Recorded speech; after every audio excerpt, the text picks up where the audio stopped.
jamais tu vois des commentaires.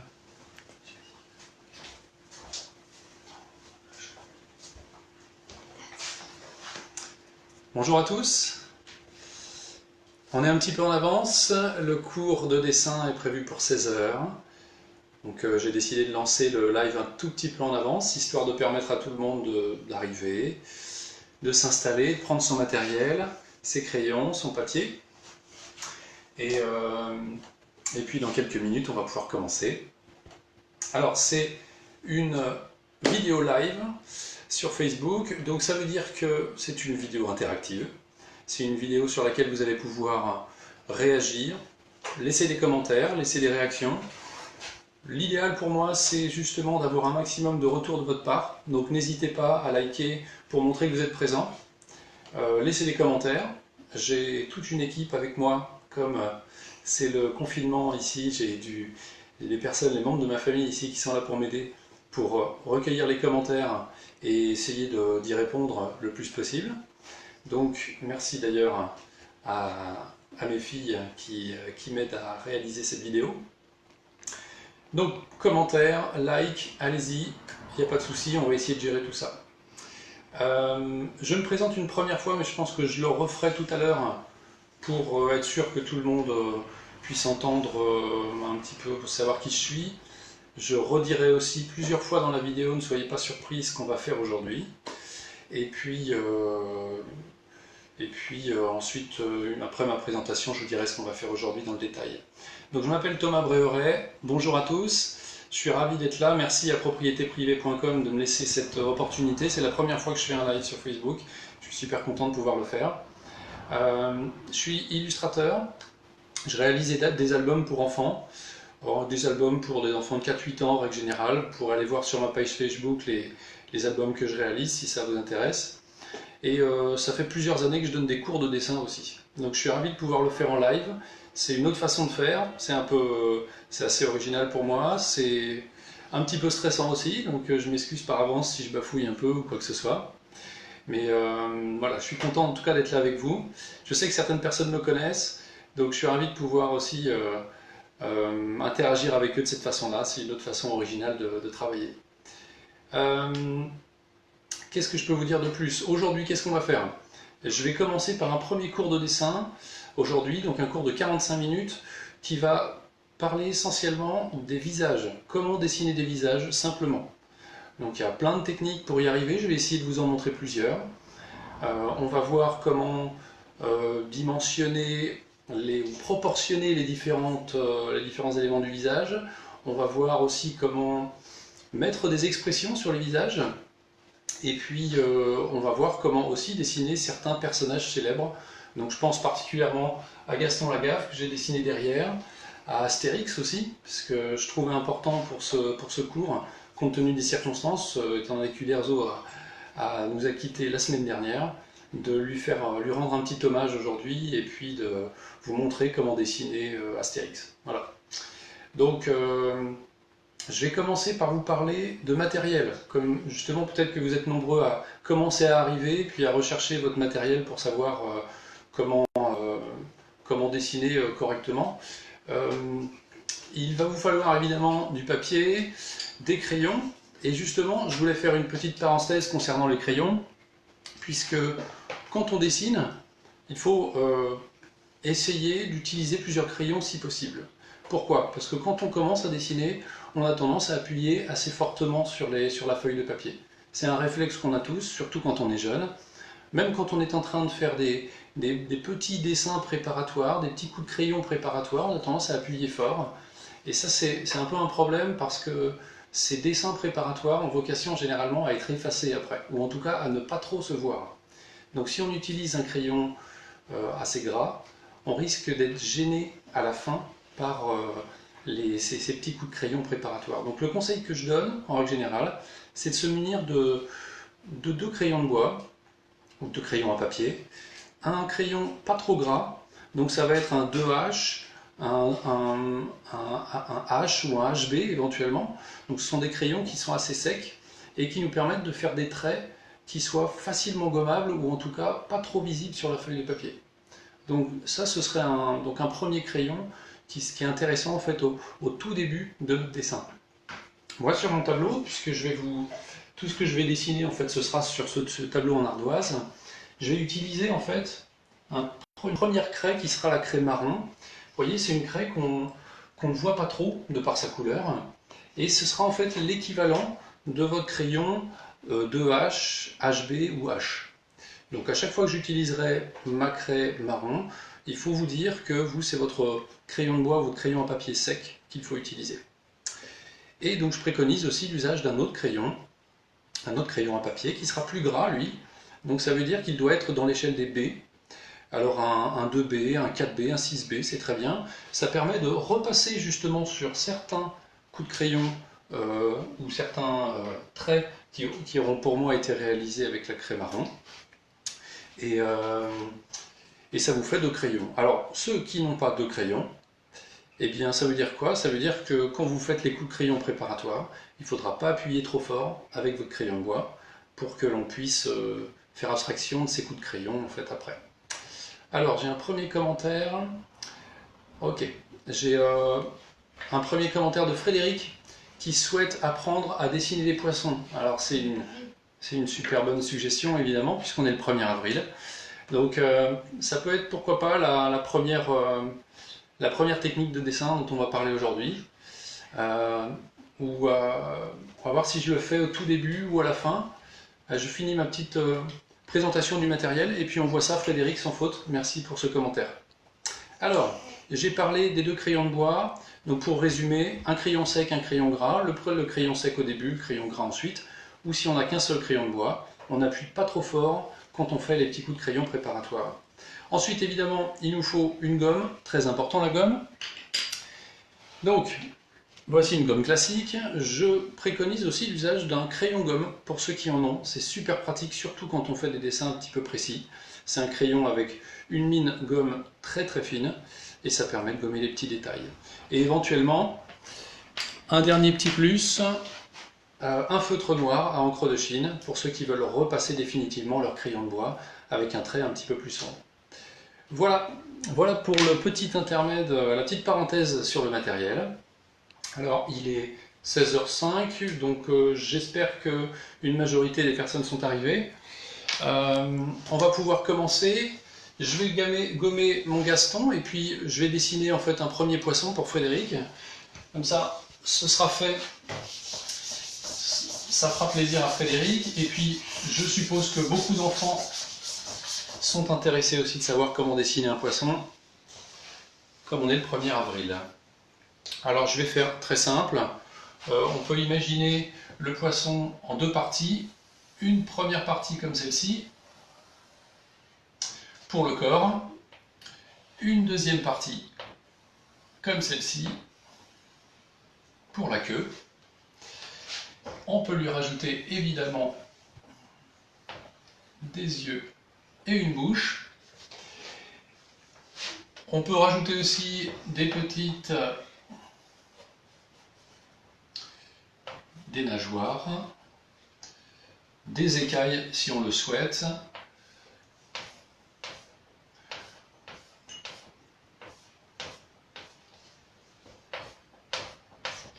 Ou évidemment faire toute autre forme de décoration en fait que l'on souhaitera pour rendre notre poisson original et pouvoir le coller où on le souhaite évidemment pour le 1er avril. Voilà pour Frédéric, je ferme cette petite parenthèse de façon à pouvoir commencer le cours sur les visages et je vais peut-être laisser le poisson encore quelques minutes en commençant ma première explication en fait juste en dessous du poisson. Alors, ce que je vais vous montrer maintenant concernant les visages, c'est une méthode, en tout cas une méthode simple, pour pouvoir commencer à dessiner des visages. Et vous allez vous rendre compte que cette méthode, on peut facilement l'adapter pour réussir à réaliser des personnages connus comme justement Gaston Lagaffe ou Astérix, comme je l'ai montré tout à l'heure. Alors, cette méthode, elle commence en fait par un rond. Vous voyez, j'ai utilisé ma craie marron, donc ça veut dire que pour vous, l'idéal c'est d'utiliser un crayon sec, donc un crayon de bois en H, 2H, HB ou H, comme je vous le disais tout à l'heure. Ou sinon, si vous avez un crayon gras, n'appuyez pas trop fort. On commence par un rond, un trait vertical qui va représenter tout simplement l'axe central du visage. C'est lui qui va nous permettre de faire un visage assez symétrique, de façon à ce que les yeux soient placés correctement, la bouche et le nez.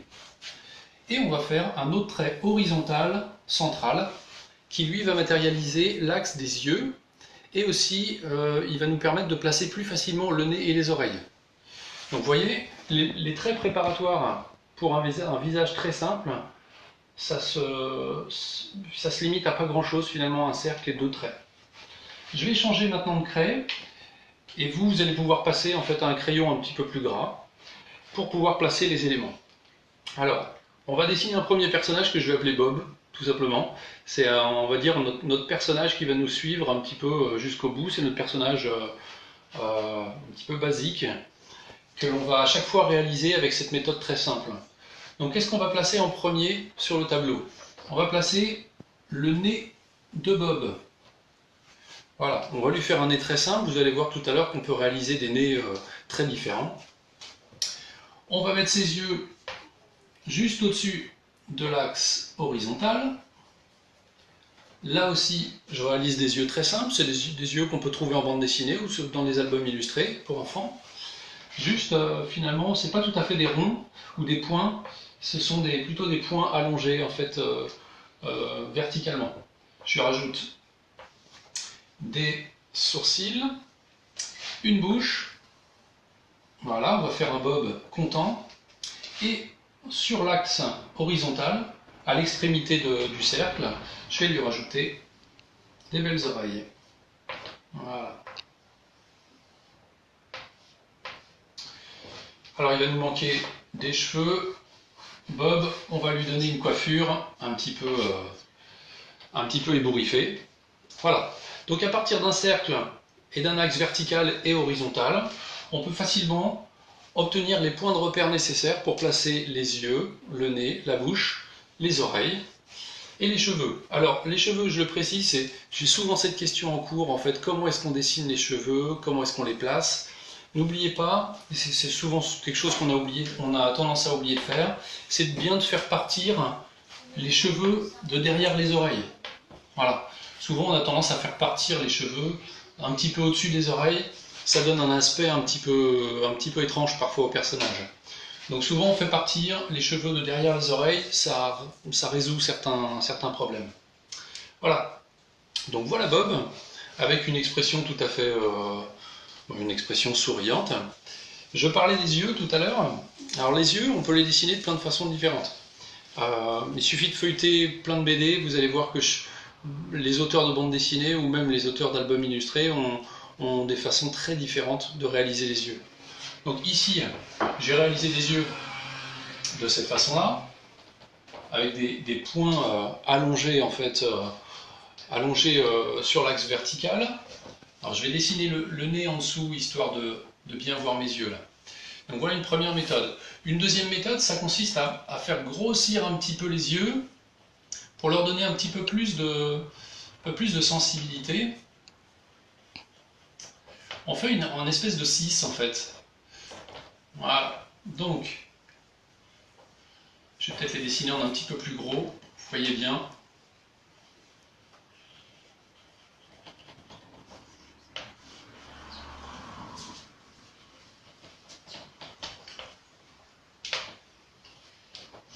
Voilà, c'est une autre façon de faire. Finalement, l'objectif de cette méthode pour les yeux, c'est de laisser en fait une partie blanche à l'intérieur de l'œil. Alors moi, évidemment, ça n'apparaît pas en blanc, ça apparaît couleur ardoise. Mais si vous dessinez un œil ou des yeux de cette façon-là, vous allez voir que ça laisse une partie blanche sur la feuille de papier au milieu de l'œil. Et ça donne en fait un petit peu plus de sensibilité, un petit peu plus d'expression au regard. Donc là, on va dire que c'est une méthode très basique. Par exemple, c'est une méthode utilisée pour Kelvin et Hobbes, si vous connaissez. Celle-ci, c'est une méthode qu'on trouve aussi dans pas mal de... Pour ceux qui connaissent un petit peu mes ouvrages, par exemple, Gaspard, un de mes personnages fétiches, il a les yeux en fait de cette façon-là. Alors, une autre façon de dessiner les yeux, ça va être en utilisant une forme d'œuf pour les yeux.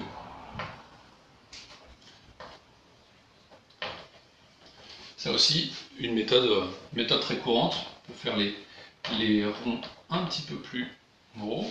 Donc ici on a l'œil et puis ici on a la pupille. Une autre façon de faire, ça va être quelque chose d'un petit peu plus simpliste. En fait, on ne fait pas de ronds complets, mais on fait plutôt une forme comme celle-ci. Voilà, donc ça c'est, vous le verrez tout à l'heure quand je redessinerai Gaston Lagaffe par exemple, c'est comme ça que les Franquins dessinaient Gaston Lagaffe, avec des yeux un petit peu de cette façon-là.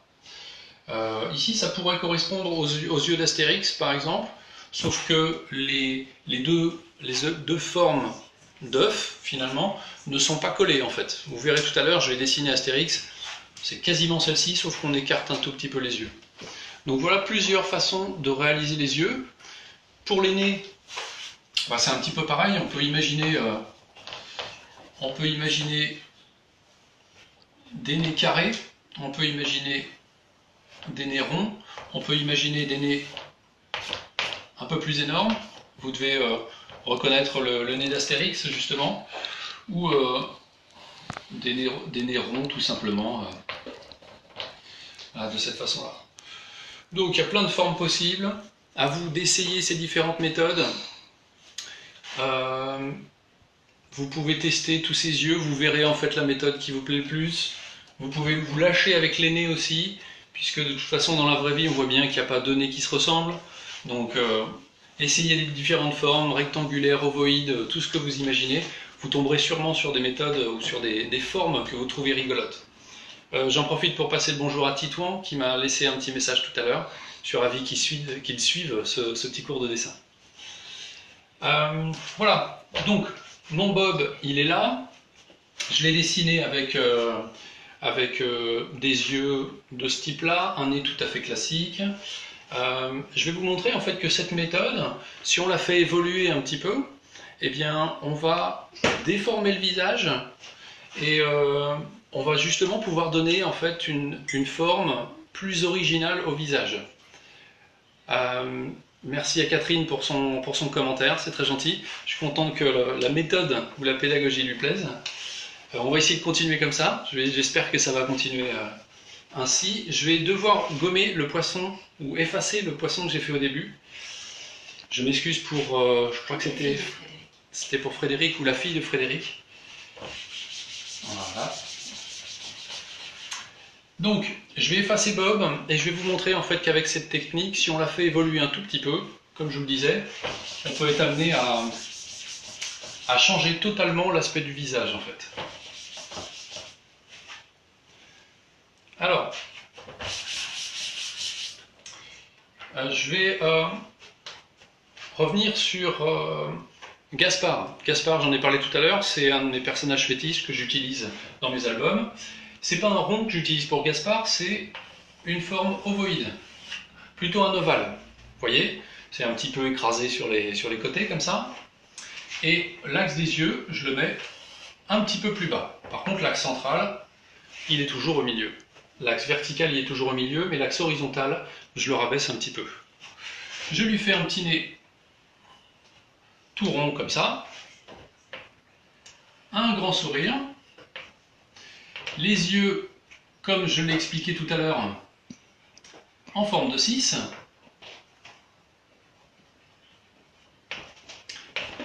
Avec les sourcils. Des oreilles. Alors je ne me suis pas attardé sur les différentes formes d'oreilles qu'on pourrait imaginer. Là aussi, il y a pas mal de formes d'oreilles.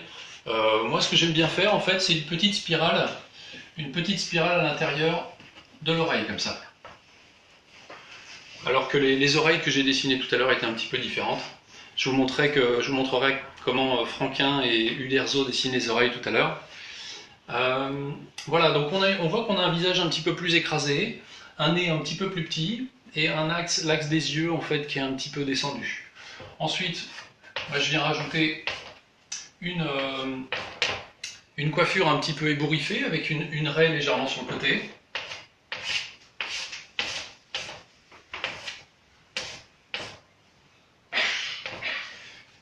Alors, j'ai oublié de repasser mes traits en fait J'aurais dû changer de couleur, je suis désolé. On parlait de pédagogie tout à l'heure.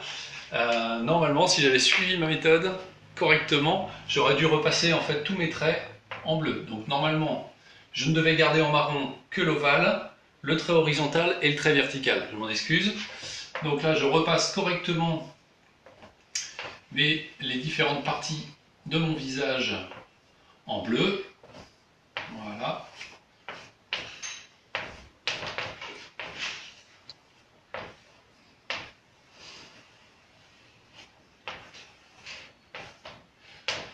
Voilà, alors j'espère que le dessin est toujours bien visible, on va dire. Donc voilà un petit peu la technique pour Gaspard. Si on essaye cette même technique avec Gaston Lagaffe, vous allez voir que là encore, on part d'un cercle. Je pense qu'il n'y a pas une tête plus ronde que celle de Gaston Lagaffe. C'est même un petit peu une tête d'ampoule quasiment qu'il a. On va partir d'une forme ronde, mais on va se rendre compte que pour Gaston Lagaffe, le trait de l'axe des yeux en fait est beaucoup plus haut. Donc, on va faire un trait en fait sur la partie haute du cercle. On part bien d'un cercle, mais le trait horizontal, on le fait plus haut. Ensuite, on fait un axe ou un trait vertical tout à fait classique pour le centre du visage. Alors, qu'est-ce qu'il a Gaston de particulier? Il a, et j'allais encore me tromper de craie, il a un gros nez Gaston. Voilà. Il a un nez assez proéminent qui prend une bonne partie du visage. C'est ce qui fait d'ailleurs que ses yeux en fait sont plus hauts et plus petits. Donc on va lui faire des yeux, hop là, des yeux plus petits comme ça. Vous savez, je vous l'ai montré tout à l'heure. On part sur cette forme-là. Voilà. Et on lui fait une pupille, pas très grosse, qui apparaît, deux pupilles qui surgissent au-dessus de son nez. Donc voilà pour les yeux et pour le nez. 30 secondes, je termine Gaston. Donc, passons aux oreilles. Les oreilles, c'est un petit peu particulier. Là aussi, Franquin a décidé de placer les oreilles de Gaston de façon un petit peu originale. Elles sont beaucoup plus basses par rapport au reste de son visage.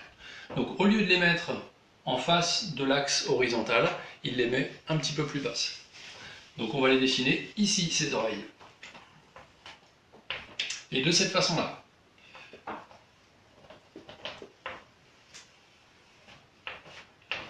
Voilà. Donc voilà deux particularités par rapport à ce que je vous ai montré tout à l'heure. L'axe des yeux beaucoup plus haut et l'axe des oreilles beaucoup plus bas. Donc là, on a fait l'essentiel finalement de la tête de Gaston. On va repasser la partie basse de son visage avec le crayon gras, moi avec ma craie bleue. Je vais lui faire une petite bouche toute un petit peu triste. Là, il est en train de parler, vous allez voir ce qu'il va dire tout à l'heure. Et on va lui placer ses petits cheveux ébouriffés ici.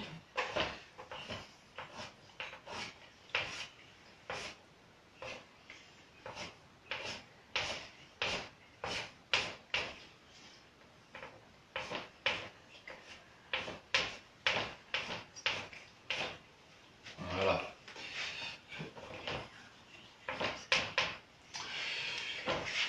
En règle générale, Gaston, il aime bien porter son pull à col roulé. Voilà. Et pour ceux qui connaissent bien Gaston, ils doivent savoir qu'il y a une phrase, une petite expression fétiche qu'il a l'habitude de nous dire.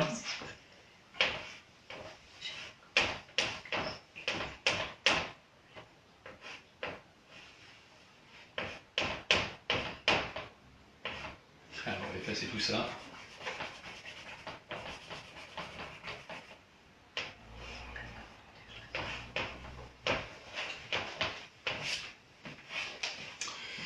Donc voilà un petit Gaston, assez simple à dessiner finalement, en utilisant la méthode que je vous ai montrée tout à l'heure.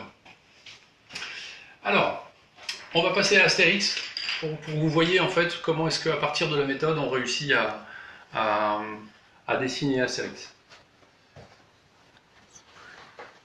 J'efface Gaspard.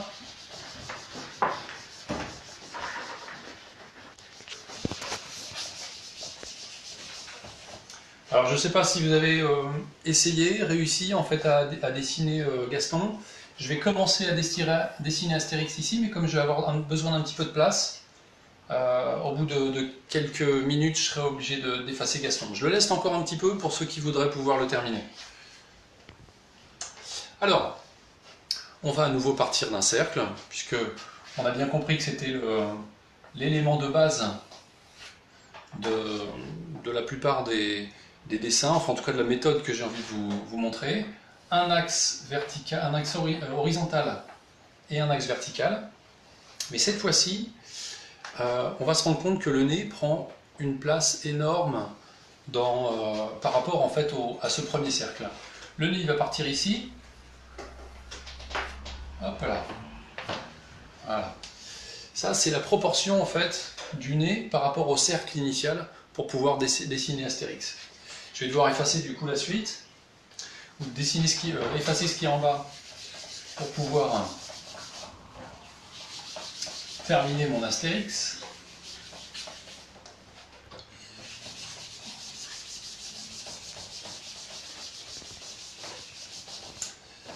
Hop là. Alors je vais repasser son nez en bleu, parce que normalement j'aurais dû le faire en bleu. Voilà. Donc pour revenir sur cette petite explication, parce que je l'ai expliqué au tout début, tout le monde l'a peut-être pas forcément entendu en fait pour ceux qui sont arrivés en cours de route. Je conseille en fait d'utiliser deux types de crayons. Un crayon sec pour les traits préparatoires, donc là c'est le cas en fait de tout ce que je dessine avec la craie marron, c'est-à-dire juste le cercle, l'axe vertical et l'axe horizontal. Et à partir du moment où on commence à dessiner vraiment les éléments du visage, là on peut utiliser un crayon gras qui va être beaucoup plus visible que le premier crayon. Moi, c'est la couleur bleue qui correspond finalement à mon crayon gras. Alors, Linda vient de poser une question, elle veut savoir si je donne des cours. Effectivement, je l'ai dit au tout début, mais je peux le répéter. Et je vais me représenter rapidement parce que peut-être que ma présentation a été loupée par certaines personnes. Donc, je m'appelle Thomas Breuret, je suis illustrateur. Je réalise des albums pour enfants. Les albums que je réalise sont visibles sur ma page Facebook. Et je donne effectivement des cours de dessin depuis plusieurs années. Mais c'est la première fois que je donne un cours de dessin en live sur Facebook comme ça. C'est un peu différent, mais c'est intéressant aussi. Et j'habite en Bretagne, donc les cours de dessin que je donne, c'est pendant les vacances et en Bretagne exclusivement. Alors, oui, juste pour terminer, si ça vous intéresse et si vous habitez pas loin d'ici, n'hésitez pas à m'envoyer un message sur ma page Facebook pour qu'on en discute. Donc voilà, on en était au nez d'Astérix. Les yeux d'Astérix sont, comme je le disais tout à l'heure, ils sont décollés l'un de l'autre.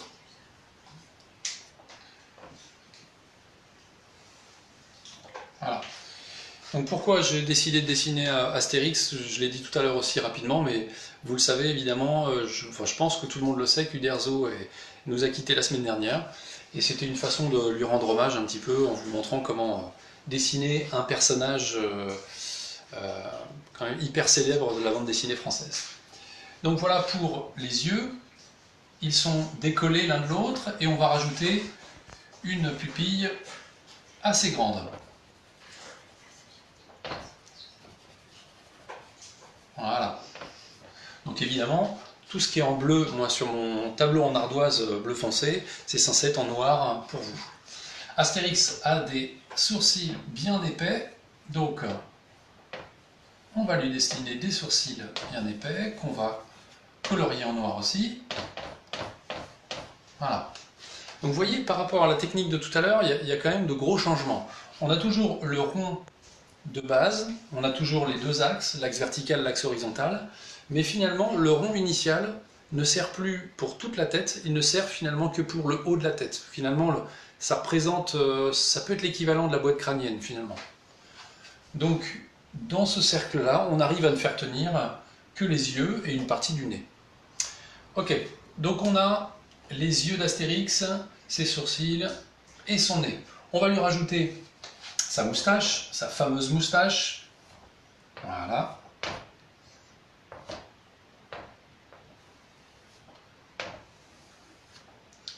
Son menton. Je fais un petit peu de travers, c'est dommage quand même. Voilà, donc là on commence à le reconnaître un petit peu. Forcément, avec des moustaches pareilles, on est reconnaissable. Le reste de son visage, c'est-à-dire le contour de son visage matérialisé par ses joues, on va les représenter par un petit trait assez simple, comme ça. Voilà, je vais le refaire. Voilà, comme ça. Ça passe à côté de ses oreilles, et ça vient se cacher en fait derrière les moustaches. Voilà, le visage prend forme, il manque évidemment ses oreilles. Allons-y pour les oreilles. Vous voyez, les oreilles, on va les faire partir de l'axe horizontal qui a été dessiné initialement dans le cercle. On va lui faire des belles oreilles de bande dessinée. Voilà, comme ça.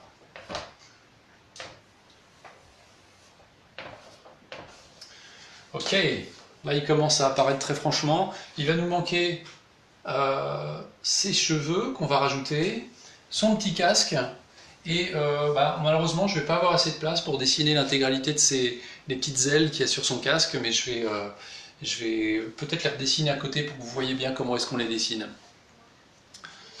C'est une bonne question de Vanessa, elle me dit on le fait loucher là, non.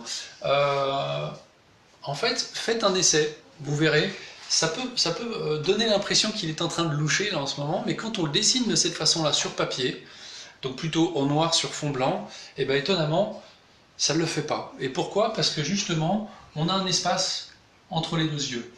Et cet espace, en fait, vous allez voir que ça lui donne un regard en fait relativement franc, relativement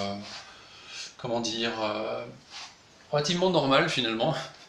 Donc ça ne va pas vraiment donner l'impression qu'il est en train de loucher. Faites l'essai, ou demandez à votre enfant d'essayer de redessiner ça, et vous verrez que finalement ça rend assez bien. Et on sait qu'en plus Astérix a plutôt un tempérament en fait de battant, c'est un personnage intelligent, donc ça va lui donner un regard en fait qui est assez fidèle à sa personnalité. Alors, on va lui rajouter les cheveux. Les cheveux partent du côté ici, de ses tempes finalement. Ils viennent disparaître derrière ses oreilles et réapparaître derrière. Donc, quand c'est un peu gros là, quand on a la chance de dessiner ça sur une feuille de papier, puis d'avoir des crayons de couleur, eh bien, jetez un coup d'œil au Astérix si vous avez la chance d'avoir des bandes dessinées Astérix chez vous, pour retrouver toutes les couleurs qui correspondent. Les cheveux derrière sont à dessiner en jaune parce que c'est un personnage qui a les cheveux blonds. Donc, je vais maintenant finaliser avec le casque qui passe en partie derrière ses sourcils. Je l'ai fait un petit peu trop haut, c'est pas un casque à pointe non plus.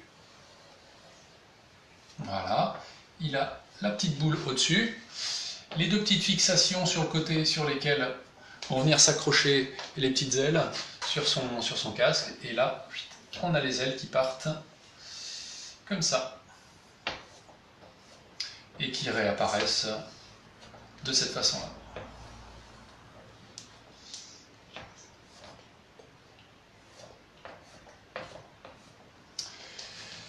Voilà. Alors j'espère qu'on reconnaît bien notre fameux Astérix. Cette méthode avait vocation à vous montrer que normalement on devait pouvoir réussir à le dessiner sans trop de difficultés. Et toujours avec ce cercle initial que je vous ai montré tout à l'heure. Alors on va parler un petit peu des expressions du visage. Je vous ai montré qu'il y avait différentes façons de dessiner les yeux. On sait qu'évidemment il y a plein de façons de dessiner les nez. On a même vu qu'il y avait plusieurs façons de dessiner les oreilles. Ce qui est super important dans tous les livres que vous allez ouvrir, tous les livres illustrés, que ce soit de la bande dessinée ou les albums pour enfants, c'est très important de réussir à transmettre d'une façon assez simple et efficace l'expression des personnages. Et ça passe généralement par les yeux, évidemment, et par la bouche aussi. On peut même rajouter à ça les sourcils, qui ont souvent une forme bien particulière en fonction des expressions. Donc je vais effacer Astérix, ou peut-être que je vais le laisser encore un petit peu, pour ceux qui veulent éventuellement le garder sous les yeux pour pouvoir le terminer. Je vais plutôt effacer les gros nez que j'ai fait sur la gauche et les yeux que j'ai fait sur la droite pour pouvoir parler des expressions. C'est pas une chose facile non plus, réussir à dessiner la bouche en cohérence avec les yeux en fonction des expressions, c'est pas simple, donc je vais vous montrer quelques petites choses. Ok. Alright. Alors, je vais prendre une autre couleur. Tiens, je vais passer sur du vert pour les expressions. Donc je vais essayer à chaque fois de vous dessiner les sourcils, les yeux, la bouche et puis un petit nez au milieu pour représenter les expressions. On l'a vu tout à l'heure, quand on dessine un personnage heureux, eh bien, en règle générale, il a les sourcils un peu levés et un sourire bien marqué. Donc ça, c'est quelque chose d'assez classique. On peut éventuellement montrer comment dessiner un personnage qui sourit, enfin qui est en train de rire. Donc c'est dans la continuité un petit peu de ce personnage-là.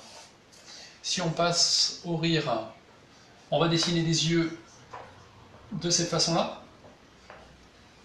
avec le petit nez. Voilà, ça c'était un petit peu trop long. Les sourcils toujours bien en hauteur. Et cette fois-ci, une bouche qui va commencer à rire. Voilà. Voilà pour le rire. On peut même pousser le rire un petit peu plus loin, en se disant, là je vais faire véritablement un éclat de rire. Donc, les yeux, on va amplifier en fait la position des yeux. On va se dire, les yeux ils partent vraiment presque à la verticale. On va rajouter des petits traits supplémentaires pour vraiment montrer que là on est tellement éclaté de rire qu'on ferme les yeux énormément. Avec toujours les cils, on va même amplifier le mouvement des cils. Voilà, de cette façon-là. Toujours le nez. Et puis là, on va agrandir encore la bouche. Donc là, ça part comme ça, évidemment. Donc on voit qu'on a toujours le même arc de cercle. Dans les trois situations, finalement, on a le même arc de cercle comme point de départ. Et là, je vais rajouter un rire ou un sourire encore plus amplifié, avec éventuellement une langue bien marquée en fait pour montrer que là il y a un éclat de rire important. Et je finis ma bouche de cette façon-là. Donc là, on a affaire à un bon éclat de rire qui peut d'ailleurs faire l'objet de traits supplémentaires, voire même, si on le souhaite, des petits postillons qui sortent de la bouche. On peut rajouter, si on le souhaite aussi, les dents. Il y a différentes possibilités. Donc voilà pour les expressions plutôt positives. Je vais passer de l'autre côté, toujours en vert, pour montrer d'autres expressions. Donc on va montrer la colère pour commencer. Partons sur la même forme d'yeux. Évidemment, là c'est les sourcils qui vont faire la différence. On va placer les sourcils de cette façon-là pour bien marquer la colère. Et ensuite, on peut faire une bouche de cette façon-là, tout simplement pour montrer la colère ou le mécontentement. On peut aller plus loin, justement, je parlais de colère à l'instant, on peut dessiner les choses un tout petit peu différemment si on veut amplifier la colère. Donc au lieu de dessiner des yeux de cette façon-là, on va garder les sourcils de cette façon-là, et cette fois-ci on va carrément représenter les yeux comme ça. En n'oubliant pas de mettre un point, évidemment, à l'intérieur pour représenter la pupille. Donc là, les yeux deviennent vraiment exorbités pour vraiment amplifier l'expression de colère. Je rajoute le nez, et on peut imaginer une bouche. Alors là, cette fois-ci,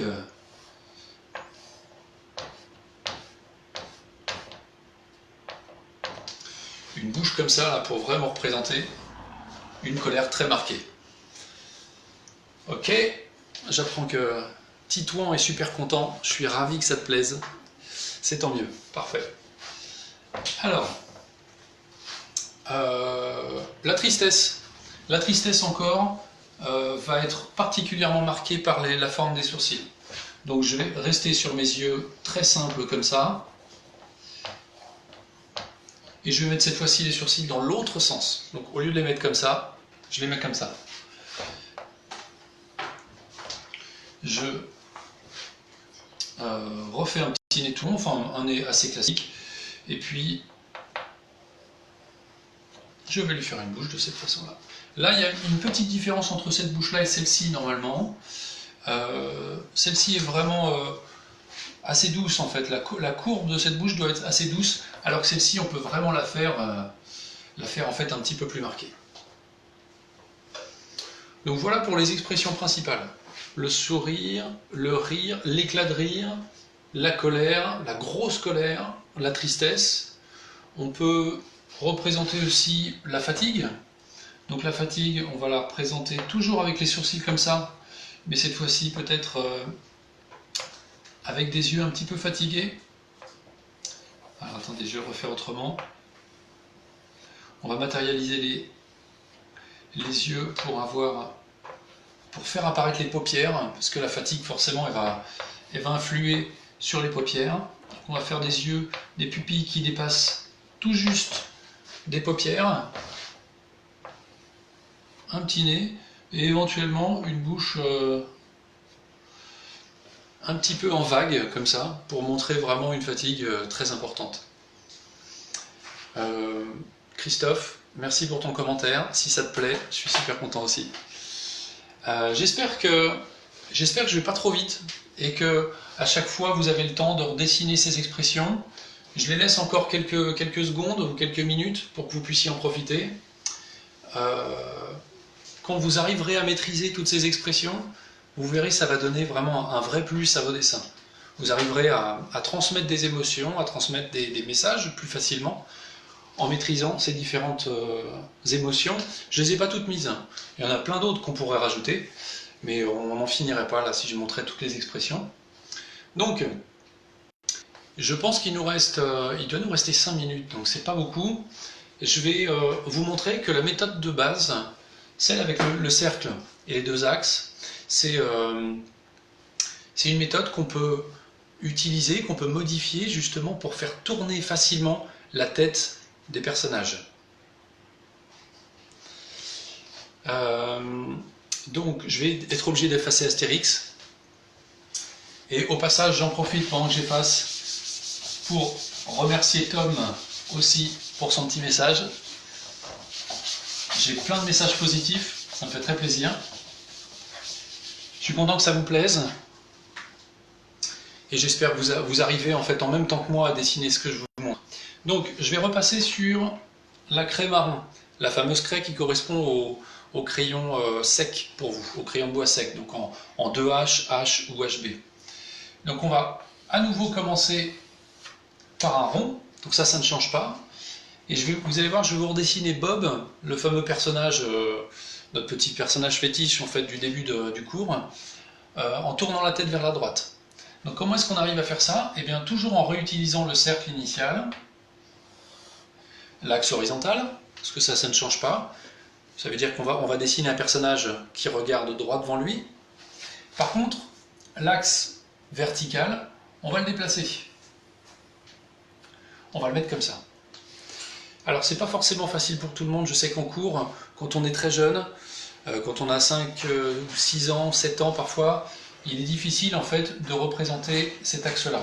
Donc il faut bien comprendre que ce que je suis en train de dessiner ici, ce que je suis en train d'essayer de matérialiser, c'est une boule.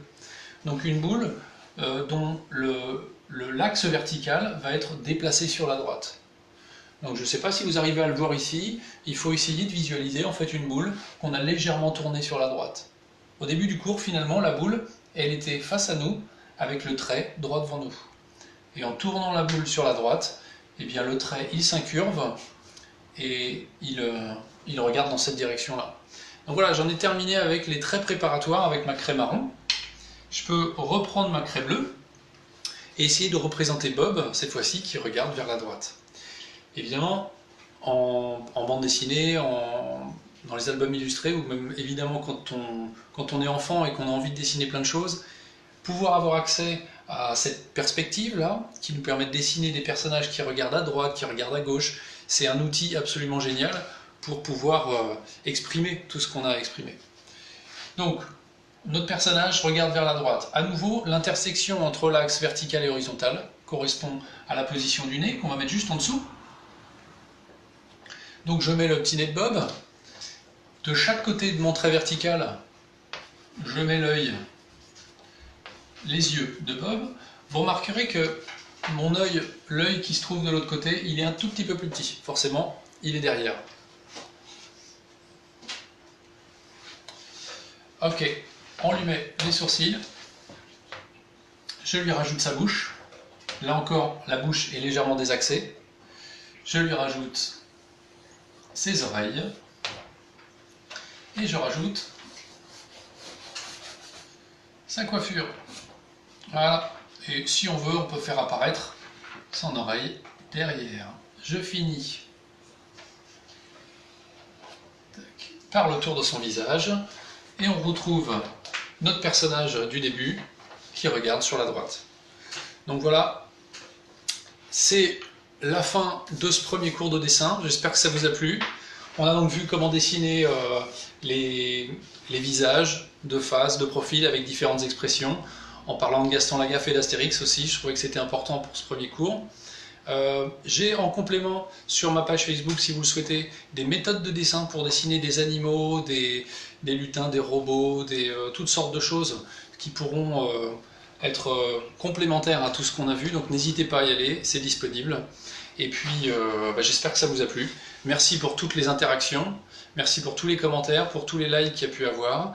Et puis je vous dis à bientôt, j'espère. Au revoir. À une prochaine.